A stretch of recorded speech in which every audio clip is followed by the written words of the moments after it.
다 같이 사도신경 하시겠습니다. 전능하사 천지를 만드신 하나님 아버지를 내가 믿사오며 그 외아들 우리 주 예수 그리스도를 내가 믿사오니 이는 성령으로 잉태하사 동정녀 마리아에게서 나시고 본디오 빌라도에게 고난을 받으사 십자가에 못 박혀 죽으시고 장사한 지 사흘 만에 죽은 자 가운데서 다시 살아나시며 하늘에 오르사 전능하신 하나님 우편에 앉아 계시다가 저리로서 산자와 죽은 자를 심판하러 오시리라. 성령을 믿사오며 거룩한 공회와 성도가 서로 교통하는 것과 죄를 사하여 주시는 것과 몸이 다시 사는 것과 영원히 사는 것을 믿사옵나이다. 아멘. 우리 시간 찬송가 375장을 함께 찬양하도록 하겠습니다. 찬송가 375장입니다.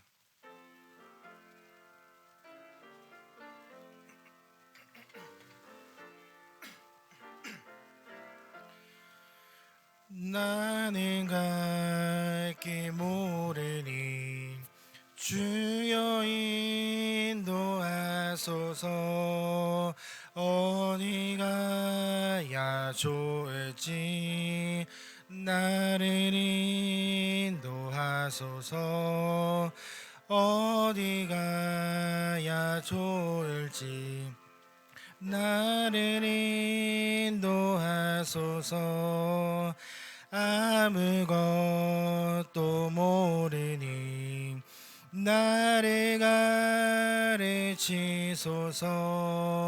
어찌해야 좋을지 나를 가르치소서.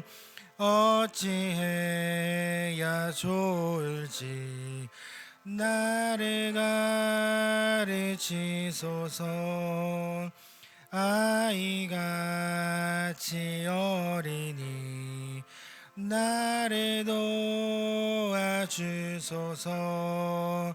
힘도 없고 약하니 나를 도와주소서. 힘도 없고 약하니 나를 도와주소서.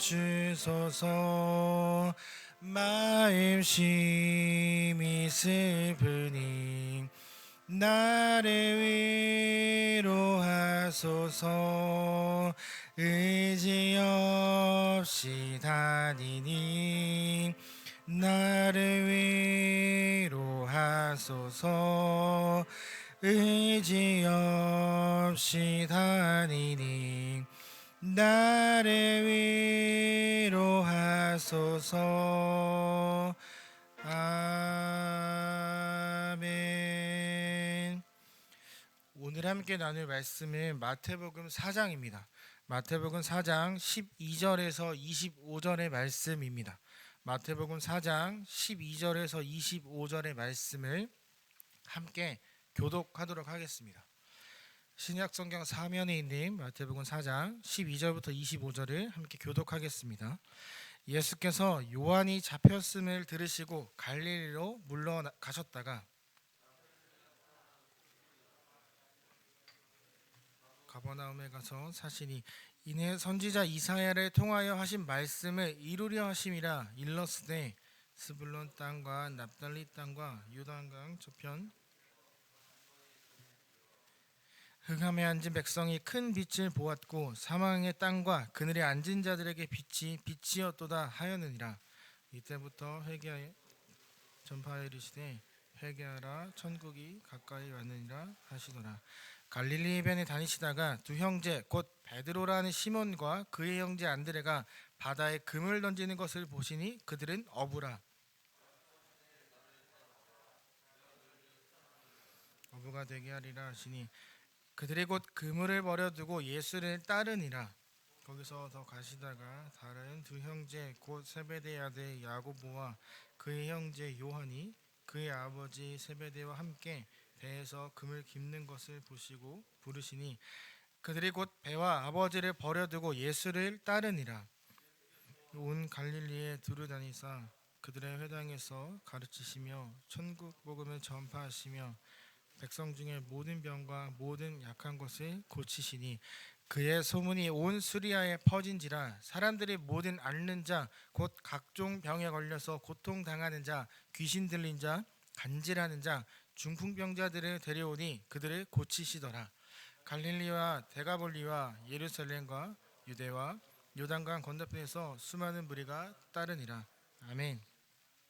이 시간 새벽 예배 나오시면서 7분의 성도님께서 1,000번째 예물을 가지고 나오셨습니다. 장례 광고가 있습니다. 3-4 교구에 김민호 집사님 부친 되시며 안은경 집사님의 시부 되시는 고 김시종 집사님의 천국 환송 예배가 지금 인하대병원 장례식장에서 드려지고 있습니다. 유가족들을 위해서 함께 기도해 주셨으면 좋겠습니다. 오늘 우리가 함께 나눌 이 본문을 보면 예수님의 파격적인 행보와 또 연관된 변화에 관한 내용들이 담겨져 있습니다. 우리가 지금 읽은 12절에서 25절을 잘 살펴보면 이 예수님의 파격적인 행보에 반응을 해서 변화가 일어난 사람과 듣기만 한 사람들에 대한 두 부류의 인간들이 등장을 합니다. 그러니까 변화를 받아들인 사람들과 듣기만 한 이 두 부류의 사람들 중 나는 어디에 속해 있는가를 함께 생각하는 이 새벽 시간이 되기를 소망합니다. 먼저 듣기만 한 사람들입니다. 오늘 12절을 보면 예수님께서 갈릴리에서 나사렛 그리고 가버나움으로 이동하시는 내용이 등장을 합니다. 그 이유는 세례 요한이 사로잡혔기 때문입니다. 세례 요한이 사로잡힌 이유는 모든 사람들 앞에서 공적인 자리에서 그 당시 왕이었던 헤롯을 비난했기 때문입니다. 왜냐하면 이 헤롯 왕이 결혼해서 20년 동안 함께 살았던 부인이 있음에도 불구하고 한 여인을 사랑하게 되었는데 그 여인은 헤롯의 동생 빌립의 아내였습니다. 이 사실을 안 헤롯의 왕의 아내가 화가 나서 잠시 친정으로 돌아갔는데 이 틈을 타 헤롯이 동생의 아내와 결혼을 해버렸습니다. 그래서 세례 요한은 이것이 잘못되었다라고 비판하였고 곧 감옥에 들어가게 되었습니다. 이 모든 상황을 아셨던 예수님께서 갈릴리에서 나사렛 그리고 가버나움으로 이동을 하셨습니다. 그분께서 가버나움으로 가신 이유는 세례 요한이 사로잡혔기 때문만은 아니었습니다. 우리가 읽었던 이 본문에 등장하는 이사야 9장 1, 2절에 그 예언을 성취하기 위해서였습니다. 어둠 속에 큰 빛이 비칠 것이다 라는 그 구약의 예언을 이루어내기 위해 가버나움으로 가셨습니다. 이 당시 모든 유대인들이 기다렸던 것이 있었습니다. 그것은 바로 이 흑암에 비춰질 큰 빛이었습니다. 자신들의 평생 동안 공부해 왔고 들어왔던 하나님의 말씀 그리고 그 말씀의 예언이 가리키는 빛을 그들이 기다리고 있었습니다. 왜냐하면 그들이 지금 그 빛이 있어야 하는 어둠 속에 살아가고 있었기 때문입니다. 그들이 어떤 행동을 해도 식민지에서 벗어날 수 없었습니다. 다양한 시도와 쿠데타를 일으켰음에도 불구하고 다 실패했습니다. 자주권을 잃어버렸습니다. 시키는 것만 해오는 것이 익숙했던 탓에 스스로 무엇인가를 하려 하지 않았습니다. 패배감 속에 계속 잡혀 있었습니다. 그리고 자유 없는 일상을 너무 당연하게 받아들이고 살아가고 있었습니다. 그러니까 대다수의 사람들이 지금 나는 이렇게 힘들고 식민지 백성이어도 내 자녀들만큼은 좀 더 나은 세상에서 살게 해주고 싶은데 그들은 어떠한 것도 할 수 없는 끊임없는 무력감과 패배감 속에 사로잡혀 있었습니다. 그래서 그들은 자신들을 이 패배감에서 무력감에서 건져내줄 강력한 빛, 구세주를 기다리고 있었습니다. 이 식민지에서 우리를 벗어나게 해줄 그 강력한 지도자를 그들이 기다리고 있었습니다. 그들이 기다렸던 빛이 왔습니다. 하지만 사람들은 그분이 빛이라는 사실을 전혀 깨닫지 못합니다. 왜냐하면 그 빛이 자신들을 향해 나를 따르라, 내가 너희를 이 식민지에서 벗어나게 해주겠다, 나를 따라오기만 하면 우리는 승리한다 라고 말하지 않고 그들에게 회개하라, 천국이 가까이 왔느니라 라는 말을 했기 때문입니다. 이건 굉장히 도전적이고 파격적인 메시지였습니다. 왜냐하면 이들이 그 전에 들어보지 못했던 메시지였기 때문입니다. 물론 세례 요한도 동일한 말을 했습니다. 하지만 예수님은 세례 요한의 외침을 넘어선 그들의 삶을 바꿀 수 있는, 그들에게 어떠한 실질적인 변화를 이루어낼 수 있는 능력을 갖고 있는 신, 그 자체였기 때문에 세례 요한의 외침과는 다른 무게를 갖고 있었습니다. 지금까지 이 유대인들이 들었던 하나님의 말씀은 회당에서 장로와 랍비가 앞에 서서 성경책을 놓고 그것을 읽으면서 서로의 견해와 서로의 의견들을 나누는 그런 단조로운 이야기들을 듣고 있었습니다. 그러니까 이 말씀을 통해 하나님께서 우리에게 하시는 그 뜻이 무엇인지를 설명하는 그러한 설교보다 그냥 두 사람이 앞에 서서 이 말씀은 이런 겁니다, 내 생각은 이런 거예요 라고 하는 그러한 대화, 토론, 논쟁에 대한 말씀을 듣고 있었기 때문에 이렇게 직선적인 회개하라 천국이 가까이 왔느니라 라는 메시지를 그들은 들어본 적이 없었습니다. 그 빛이 와서 나를 따르라 라고 분명하게 말하지 않고 회개하라 천국이 가까이 왔느니라 라고 이야기를 합니다. 그러니 사람들은 그가 빛이라는 것을 깨닫지도 못할 뿐더러 그 의미가 무엇인지 알려 하지 않았습니다. 물론 사람들은 그 말씀에 귀를 기울이긴 했습니다. 왜냐하면 예수님 이전에 있었던 그들에게 많은 영향을 주었던 세례 요한과 동일한 말을 했기 때문에 사람들은 흥미를 갖기는 했습니다. 하지만 딱 거기까지였습니다. 그 말이 무엇인지 알려 하지도 않았고 내가 왜 회개하고 내가 왜 천국을 기다려야 하는지 그들은 더 생각해내지 않았습니다. 그 다음엔 듣고 반응하여 변화를 경험한 사람들입니다. 세례 요한이 체포된 이후에 소명을 잃어버렸던 사람들이 있었습니다. 그들은 시몬 베드로와 안드레 형제입니다. 안드레와 요한 그리고 야곱, 이들은 아마도 세례 요한의 제자였을 것이라 말합니다. 그들은 세례 요한에게서 예수님에 대한 그 존재에 대한 이야기를 들었습니다. 그리고 심지어 안드레는 시몬 베드로에게 예수님의 메시아다라는 말까지 했습니다. 하지만 그들은 진정한 의미의 예수님을 따르는 제자들이 되진 않았습니다. 그렇기 때문에 예수님께서 40일 동안 금식하며 광야에 계시는 동안 세례 요한이 잡히고 나니 그들이 다시 어부가 되어서 물고기를 잡고 있었던 것이죠. 이들도 그 다른 유대인들처럼 예수님에 대해 알았고 그 메시지를 들었으나 받아들이지 않고 아직 변화되지 않았던 사람들이었습니다.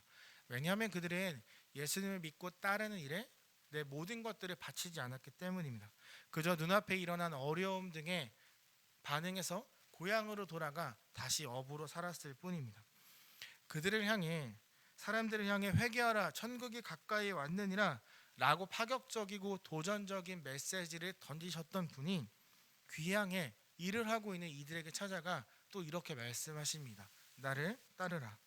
굉장히 파격적인 행동입니다. 왜냐하면 이 당시에 내가 어떠한 공부를 하고 싶다, 내가 어떠한 가르침을 받고 싶다라는 마음이 들면 제자가 스승을 찾아가 그에게 요청을 하고 허락을 받아야 가르침과 공부를 할 수 있기 때문입니다. 스승이 받아주지 않으면 아무것도 할 수 없습니다. 근데 지금 상황이 바뀌었습니다. 스승이 제자를 찾아가 나를 따르라 라고 요청을 하고 있는 거죠. 있을 수 없는 파격적인 메시지와 행동을 계속 예수님께서 하고 계십니다. 회개하라 천국이 가까이 왔느니라 나를 따르라.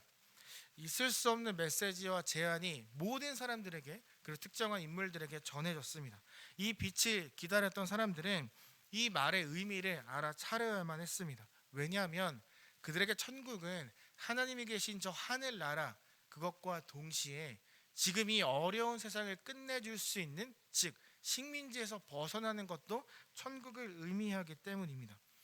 회개하라 천국이 가까이 왔느니라 이 말 뒤에 숨겨져 있는 의미는 회개하고 나를 따르기만 하면 너희들의 삶에 천국이 임할 것이고 너희는 나와 함께 사는 그 행복함을 누릴 수 있을 것이다 라는 메시지인데 사람들은 어떠한 반응도 하지 않고 진지하게 받아들이지 않았습니다. 그래서 예수님께서 하셨던 것이 오늘 본문 뒤에 나왔던 것처럼 어떠한 놀라운 사역을 보여주기 시작하십니다. 예수님의 사역을 보면 가르치셨고 설교하셨고 아픈 자들을 치유하셨습니다. 아프고 병든 자들을 치유한 그 기적을 보여주신 이유는 그분이 하신 모든 사역에 신적인 권위가 있음을 사람들에게 보이기 위해서, 그리고 여전히 죄를 짓고 부정하고 그 말씀을 듣지 않고 따르지 않는다 해도 포기하지 않으시는 긍휼의 하나님을 그들에게 보여주어야만 했습니다. 그리고 그들에게 결정적으로 너희가 기다리고 있던 그 큰 빛이 바로 나, 메시아가 바로 나라는 걸 사람들에게 보이기 위해서 가르치고 설교하시고 아픈 자들의 치유하셨던 것입니다. 지금 이들은 자신들이 평생 동안 경험해 왔던 것과 완전히 다른 메시지를 들었고 완전히 다른 설교자의 모습을 보았고 신만이 할 수 있는 그러한 병을 치료하는 일들을 경험했습니다. 그런 기적을 봤음에도 불구하고 어떤 반응도 하지 않았습니다. 왜냐하면 자신들이 기대했던 빛과 다른 모습이었기 때문이죠. 그들은 하나님께서 분명한 메시아를 보내주셨음에도 불구하고 스스로 만들어낸 메시아를 기다리고 있었습니다. 어쩌면 우리도 마찬가지이지 않을까 생각합니다. 하나님 우리에게 다양한 방법으로 말씀을 하시고 우리의 마음을 두드리고 계시는데 내가 만들어 놓은 내가 기대하고 있는 어떠한 하나님의 말씀이 아니면 그것을 외면하고 있는 모습이 우리의 모습이지 않을까 생각을 합니다. 그리고 예수님은 나를 따르라 라고 분명하게 특정한 사람들에게 말씀을 합니다. 이 말씀을 들은 사람들은 그 자리에서 즉각 모든 것들을 버리고 떠납니다. 일단 안드레와 시몬 베드로가 모든 것을 포기합니다. 이들은 낮은 중산층 혹은 높은 서민층에 속한 사람들로 먹고 사는 것에 부족함이 없던 사람들이었습니다. 그런데 그들이 아무것도 없는 딱 따라 나서면 돈도 없고 돈을 벌 수도 없고 고생길만 훤한 그 예수님을 따르는 일에 주저하지 않고 반응해서 길을 떠납니다. 뒤를 보낸 야고보와 요한도 마찬가지입니다. 예수님께서 그들을 찾아가셨을 때 그들은 배에서 그물을 깁고 있었습니다. 배에서 그물을 깁다라는 의미는 굉장히 어업이 잘 되고 있음을 이야기합니다. 하루 동안 물속에 있던 그물을 걷어내서 그것들을 햇빛 좋은 곳에서 말리지 않고 기슭에 배를 두고 급하게 수리하고 있다는 건 그 전날 정말 그물이 찢어질 정도로 많은 물고기들이 잡혔다는 것을 의미합니다. 그러니까 뿌리기만 하면 물고기가 잡히는 거죠. 그러니까 그물에 던지기만 하면 성공이 보장되어 있는 그런 일을 이 두 사람이 하고 있다는 거죠. 이렇게 물고기도 많이 잡고 돈도 많이 벌던 그들에게 예수님께서 나를 따르라 라고 말씀하십니다. 그런데 그들이 성공된 예견된 모든 것들을 다 버리고 예수님을 따라 나섭니다. 모든 것들을 포기하게 되는 거죠. 이 사람들은 동일한 메시지를 들었습니다. 하지만 반응은 달랐습니다. 말씀을 듣고 반응해서 삶에 일어나는 변화를 받아들였던 사람들이 있었고 말씀은 들었으나 반응하지 않아 삶의 어떠한 변화도 경험하지 못한 사람들도 있었습니다. 제가 맨 처음에 드렸던 질문입니다. 사랑하는 제2가족 여러분, 여러분은 어디에 속한 사람이십니까? 말씀을 듣고 삶의 변화를 경험한 사람들이십니까? 아니면 말씀을 듣기는 듣지만 마음에 어떠한 반응도 일어나지 않거나 혹은 삶의 변화가 지금은 잠깐 멈춰 있는 사람이십니까? 저는 바라건대 제2가족들은 말씀을 듣고 반응하여 끊임없는 삶의 변화를 경험하는 사람들이 되기를 소망합니다. 말씀을 읽고 들어도 아무리 기도를 해도 변하지 않는 사람들이 세상에 정말 많이 있습니다. 예배 자리에 빠지지 않고 무조건 다 나온다고 해서 그들이 예배의 감격을 느끼고 예배 안에서 하나님의 은혜를 경험하고 돌아가는 것은 분명히 아닙니다. 하지만 저는 적어도 이곳에 계시는 그리고 가정에서 새벽 예배를 드리고 계시는 모든 분들은 말씀과 예배 그 속에서 두근거리는 변화를 매일매일 경험하고 계시는 분들이라 생각합니다. 그렇기에 새벽을 깨워 이 자리에 나오시는 것이고 그렇기 때문에 아무리 추워도 아무리 날씨가 좋지 않아도 예배 자리를 사모하며 나오시는 것이라 저는 믿습니다. 나를 향해 분명하게 선포되어지는 메시지를 들었음에도 불구하고 반응하지 않아 삶의 어떤 변화도 경험하지 못했던 유대인들이 아니라 그 메시지가 나를 향해 하시는 하나님의 말씀이라는 것을 믿고 확신하는, 그래서 부족하지만 그대로 살기 위해 노력하는 삶의 끊임없는 변화와 기쁨을 누려내는 우리 모든 제2가족들이 되기를 소망합니다. 성경을 통해 오늘 말씀을 통해 나는 어디에 속한 사람이었는가를 곰곰이 생각해보고 나의 삶에 끊임없는 변화와 기쁨, 상황이 어떻다 할지라도 감사할 수 있는 마음을 주신 하나님 앞에 나의 모든 고백을 드릴 수 있는 이 새벽의 시간이 되기를 간절히 소망하며 예수님의 이름으로 축복합니다. 제가 기도하도록 하겠습니다. 하나님, 오늘 우리가 이 시간 함께 모였습니다. 특히 말씀을 통해 말씀을 듣고 반응하는 사람들과 말씀에 흥미만 갖고 반응하지 않아 변화를 경험하지 못한 사람들에 대한 이야기를 나누었습니다. 사랑하는 모든 제2가족들이 지금까지 그리하셨던 것처럼 말씀에 반응하고 그 삶 가운데 하나님 위해 살아가고자 하는 그러한 몸부림이 가득한 오늘 하루 우리의 삶이 되어지기를 소망합니다. 그래서 주님이 주시는 그 변화를 이루어내고 변화를 통해 모든 사람들에게 하나님을 전할 수 있는 그러한 귀한 그리스도인들이 될 수 있기를 간절히 소망하며 사랑이 많으신 예수 그리스도의 이름으로 기도합니다. 아멘. 하늘에 계신 우리 아버지여, 이름이 거룩히 여김을 받으시오며 나라의 마옵시며 뜻이 하늘에서 이룬 것 같이 땅에서도 이루어지니이다. 오늘날 우리에게 일용할 양식을 주옵시고 우리 죄를 사하여 주옵시고 우리를 시험에 들게 하지 마옵시고 다만 악에서 구하옵소서. 대개의 나라와 권세와 영광이 아버지께 영원히 있사옵나이다. 아멘. 이 시간 세 가지 공동의 기도 제목과 또 개인의 기도 제목을 하나님 앞에 올려드리도록 하겠습니다.